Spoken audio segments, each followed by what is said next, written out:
بما ان الاسكوترات والعجل الكهرباء واي حاجه بتمشي بالبطاريه كترت عندنا، والاعتماد الفتره اللي جايه على الاسكوترات والعجل الكهرباء اللي بيمشي ببطاريات ليثيوم، فمهم جدا ان احنا نوضح للناس ان كل بطاريه ليها شاحن مخصص بيها.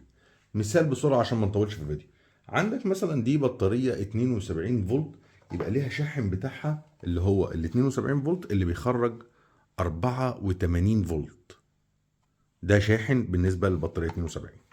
نيجي بعد كده لشاحن البطاريه 60 فولت. البطاريه 60 فولت الليثيوم بتخرج 67 و2 من عشرة. لو جينا بصينا لقيمه الشاحن ده هنلاقي ان بيخرج 67 و2 من عشرة فولت. ده بالنسبه للبطاريه 60. بالنسبه للبطاريه 48 بتخرج فولت 54 و6 من عشرة، يعني لازم الشاحن بتاعها يكون 54 و6 من عشرة.